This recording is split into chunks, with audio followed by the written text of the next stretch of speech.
Welcome to Uriah Heep, the Magician's Podcast. I'll be covering every studio song the band has recorded and every bonus track that I can find.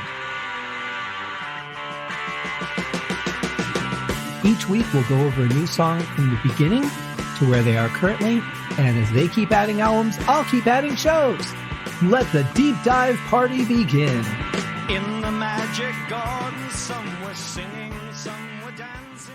Hello and welcome to Uriah Heep, the Magician's Podcast. I am your host, Scott Haskin, and I am thrilled to have a band-endorsed fan-based podcast for you guys, bringing you a new song each episode to dive into and really listen to the wonders of the music that this band has put together. For those of you that are new to the show, new episodes come out every Monday, Tuesday, Thursday, and Friday, 1 a.m. LA time or around 9 a.m. England time. And the best way to find those is to subscribe to the show on whatever podcast app you listen to. Some of you guys stream the show directly from my website. That's fine. I put the shows up typically within minutes of them being available on the website. So go to scotthaskin.com, click on the Uriah Heep podcast link, and there are two places you can look. At the top where the player is that has the most recent episodes, or you can scroll down to the individual season, click on the season, and there is a link to each individual song, and each individual song has its own player. So you can go either way. The player at the top of the main page, it only holds so many, so it's going to cycle through and not everything is going to be available, which is why I made sure to make every individual song available for all time so that you don't have to depend on it. But if you're just looking for the latest episode or the latest few episodes, that's probably the easiest way to find it, is just to go to that main page and click that player that's right there. Also, link for the Uriah Heep box set that's coming out in September. God, I'm so excited about that. Cannot wait. And the link is right there on the website and in the show notes.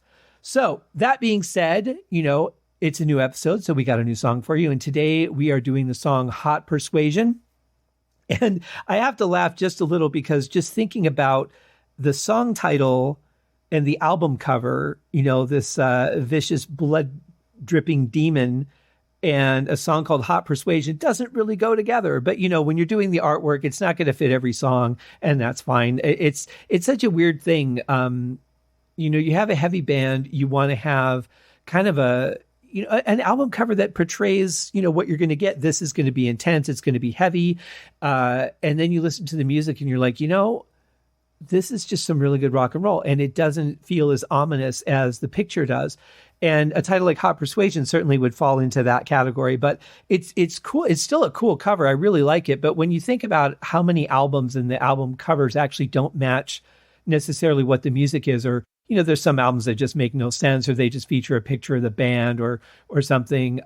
It's really interesting, but I just had to laugh because for some reason I just made that connection for the first time ever, and it just struck me as funny, and I thought I would share it with you guys. So if you didn't like it, maybe you skipped over that part.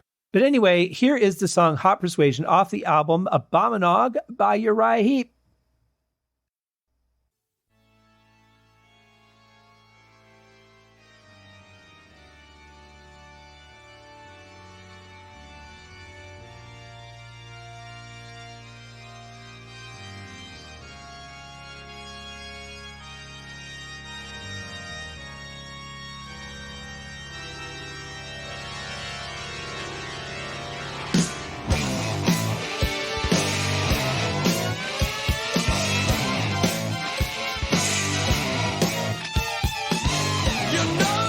Wow, we are off to a killer start, aren't we? Great keyboard opening. Really love the bass notes on that especially. And then when the riff kicks in, it's just so powerful when it starts. I love Mick's sound on this. I think it's fantastic, nice and thick. You can hear Bob Daisley on this, which is great. Nice to hear the cowbell coming from Lee. It's not an instrument that we hear a lot with Uriah Heep, but very cool. And I got to say, though, what John Sinclair is playing is really interesting, those little rises and stuff that he's doing. And then the particular pitches that he's hitting, it almost seems like they're off, but they work at the same time. It's pretty fascinating. So, yeah, we're hitting it on this one. You light my candle. You know you load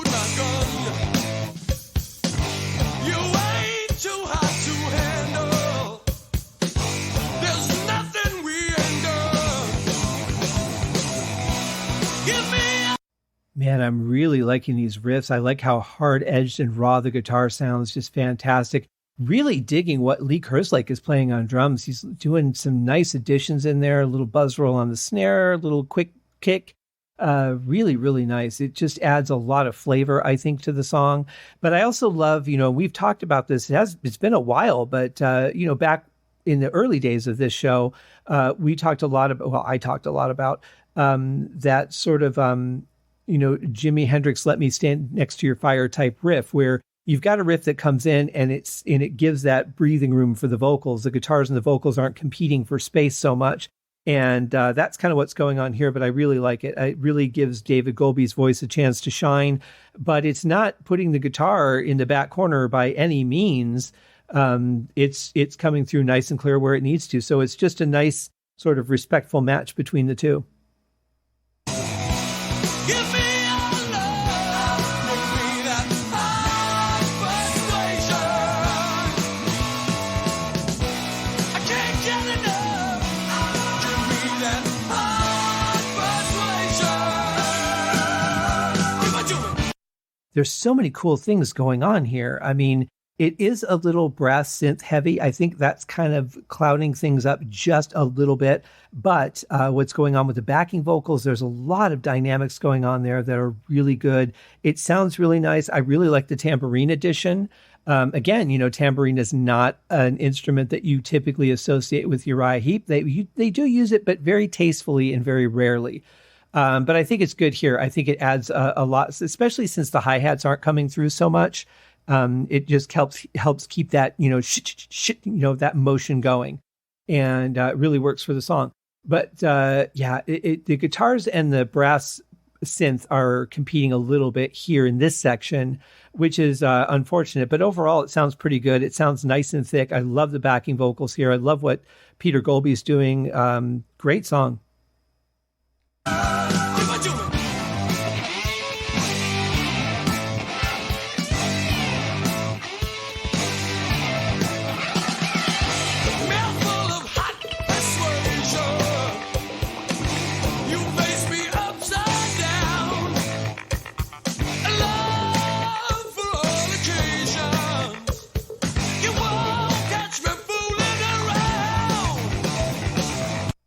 I'm not sure if that sound I'm hearing during that verse in the background is Mick playing that on guitar with an effect or John Sinclair playing it on a synth, but I really like it. It's a cool little groove. It sounds more like picking, so I think it might be Mick, but keyboard sounds, there's so many different things you can do. So it really could be either of them, but I really like that sound of it. That was a nice addition for this verse.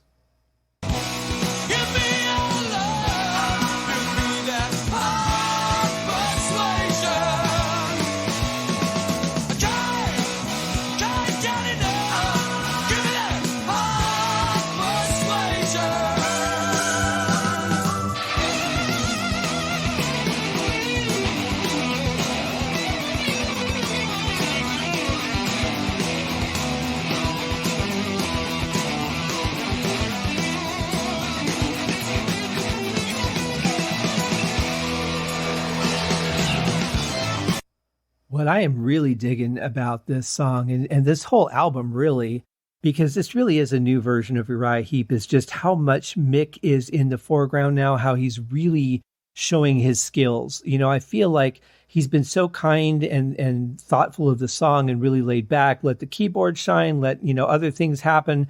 But now it's being redefined as a rock band, and he's really, really coming into his own here. Showing what he could have done all along. And I think this guy's just got so much talent. I'm not just saying this because I know him.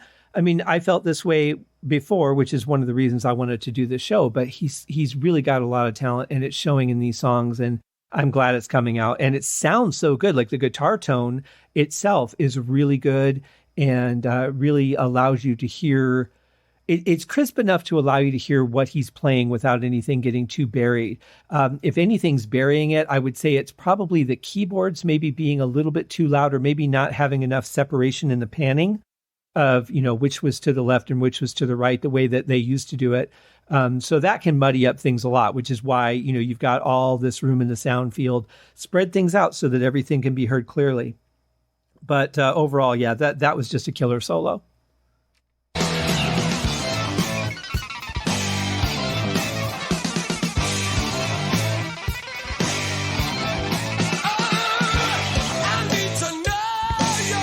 I'm going to guess that was actually a combination of keyboard and guitar there.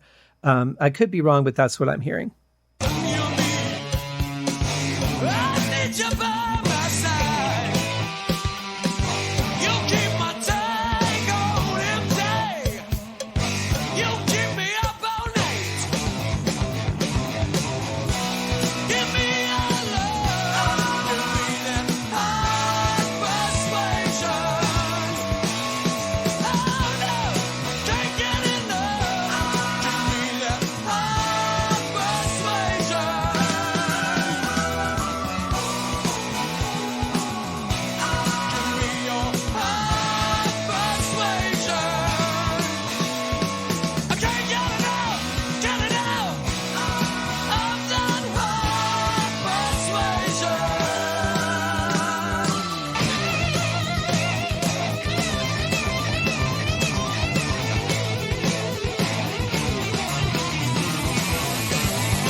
Damn, what a killer ending. Great guitar work. Everybody's supporting him really well. Love the double time on that. Also, just the changes that they were putting in, it really felt like they were going to go into something completely different just because they were playing some stuff that really kind of threw me for a loop. It was very interesting, very creative. Really, really good song and a great way to end it. This is definitely, a point where if you're starting to feel like the album is hitting that point where it's getting weak, or you've had, maybe one too many lighter songs, this song will just slap you right back into it. So, great song. I'm so glad that they did this. I'm glad I got to cover it. I hope you guys enjoyed it as much as I do, because that is a pretty kick-ass song. Hope you guys have a great day. We've got another episode coming for you. We'll see you guys. Cheers. Thank you for joining me on this episode of Uriah Heep, the Magicians Podcast.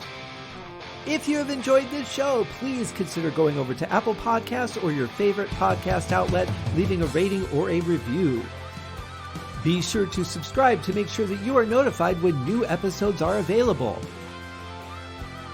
Please be sure to share this podcast with your fellow Uriah Heep enthusiasts and anyone who you think would like Uriah Heep, which should be everyone. And if you are so inclined, please feel free to contribute to the Patreon account. And if you are not a Patreon subscriber, you can also pay through the PayPal link on the website listed in the show links below. I would also like to thank Uriah Heep for their very generous support of the show, and thank you guys for listening. We'll see you in the next episode. Happy days!